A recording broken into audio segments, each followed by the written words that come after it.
again, that was Korn with Clown from the self-titled debut album. And just like the debut album, the new record, Life is Peachy, has come under scrutiny for its lyrics. So here to talk a little bit more in depth about the lyrics is Jonathan. And Jonathan, I would say, if anything, the lyrics on Life is Peachy are even more angry and vitriolic and twisted. I was wondering, did you kind of dig even deeper in the same places, or was it that there were some new things that came along to piss you off? Yeah, I think it's a lot fresher in my head. Life is Peachy is about basically me through my life through high school, and up to now things that's bugged me. I just remember them more than back in my childhood. So I think Korn was more of my childhood vibe, I think. So I just can remember them and feel them more intensely, I guess. So the Korn was like the young kiddie. That was my first time just getting anything out that I had inside me that pissed me off, and then basically I go back to childhood. Life is Peachy is more like the kind of confused adolescent. Yeah, there you go. Oh, excellent. Do you think there's anything that you can't express through music or lyrics? Is there any subject that you can't confront? No, that's what music is. It's all about feelings. You know, it's just how what music is. It gets across different kinds of feelings. I mean, I can't say I'm going to sit there and write a love song or anything, but probably a love song that's not me, but if I put my head to it, I probably could do a pretty twisted one. I'd quite like to see the result of that. In the past, you have been very open about your lyrics and what they mean to you and what kind of inspired them, where they came from. Do you have any regrets about that? Because they seem to have been kind of picked apart so much in the press. No, I mean, you gotta give the press something to do, I guess. I just like to get the stuff out, and then if anybody takes the time to try and pick my brain, I'm happy at least they give a fuck and try and figure out what I'm trying to say or get across. So it doesn't bug me. I just my whole point was the fans to get across some stuff that I went through and how people can relate with it. So let them pick my brain, let them twist it, whatever they're gonna do, I don't care. You know, at least I know I got a whole bunch of fans out there that understand, and that's what means anything. That means a lot to me, more than what the press is gonna do. You know? So it's no big deal to me. Well, the band who write a little more traditional lyrics, I would say, is Manowar. Any of you guys a fan of Manowar? The loudest band on the Guinness Book of World Records or something.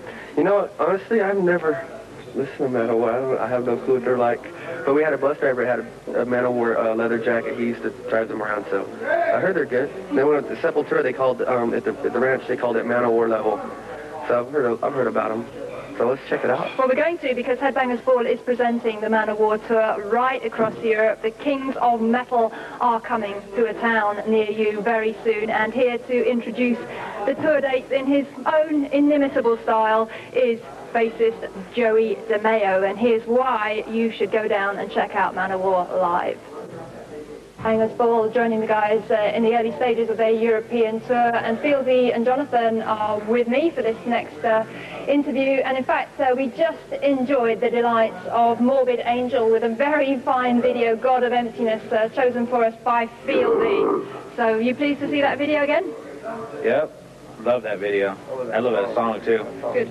Excellent. Well, let's talk a little bit more about Life is Peachy.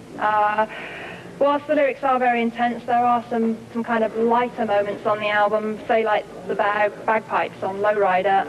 What other moments of levity do you see in the album? How about Porno Creep? Kind of just an instrumental, funky little groove. Beastie Boys style, I guess. I don't know. That was fun, and then we did Wicked with Chino. Yeah, Wicked was, you know. We all got drunk and just went for it. That song kind of just happened and ended up being such a good time and fun that we put it on the record. Those are the fun points of the album. And there's some kind of what I call little Tasmanian devil type rapping bits as well. Yeah, around twist and stuff. I had to throw that in there. I kind of cornered that. I'm a little scat style, I guess. Wicked was the funnest. We got all our friends that are Deftones with us.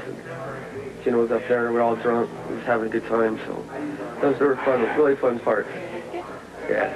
Sure that breaks up the kind of studio, doesn't it? It does. It was fun. We had to drink a lot. Made it fun. Good. All right. Well, actually, Jonathan, you became a father just over a year ago, and I was wondering, obviously, because of your relationship with your father, and now you've got your own son, I was wondering, how did that change your perspective on issues related to the band and its music? It just made me realize what being a father is about. I'm gonna have to, like, forgive my father for a lot of things because I really didn't understand until I became a father. And so by being a father, you know, I know how ways, as a kid, my feelings got hurt, so I try not to do that to Nathan. And it's working out good. I'm still on the road all the time, and I know he's going to be pissed and getting a band because Fieldy's going to be a dad now, too. He just found out today, so. Are you? Congratulations. I'm going to be a pop. He's going to be pop. So hopefully he has a boy, and then my kid and his kids are getting a band together, and they're going to write songs about me and him, just like we did about our dads. Korn Jr. I don't know if I want my kid to live this life. Oh, God, here we go. Now you're doing what my dad did to me, man. It's not cracked up to all, you know.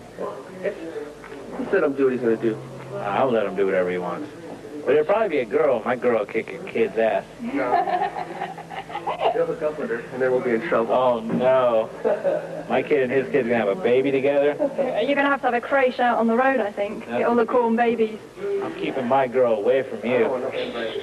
Anyways, actually just changing the subject a little bit, Korn has done a lot on the internet. You've got a website at www.korn.com, and you actually played some new stuff on the internet before the album's release. Can you tell us a little bit about the Korn website? When people visit it, what are they going to see? A show in London, right? No, you can see on the CD, the CD-ROM on the CD, you can see the show at the Astoria. That's on the CD itself, but on the website you can go in and you can see press, you get pictures, there's a chat line, you can chat with other Korn fans, there's a voicemail when we call on from the road and talk about how the tour's going and stuff. There's a new thing that's set up where you can call in and ask a question, and I can pull it up on the computer, and one of us will answer it back, and you go up on the site and you click on it in real time, and they'll come across, you can hear your question answered. There's a bulletin board, you can leave messages for us, there's an update telling all the Korn stuff going on, you can order merchandise, I mean, it's huge. Great. So you can see our tour dates, everything you want to see, just go to that site. And there's links, and there's like 35 different other Korn pages that fans have done up there, pretty cool, that are on there too, so. So a good link to the band then. Oh, definitely. What he said. Yeah. Okay. Well, thank you for that. We're going to have to go to our next short break right now, but after that, guess what? Going to be more Korn, so stay tuned.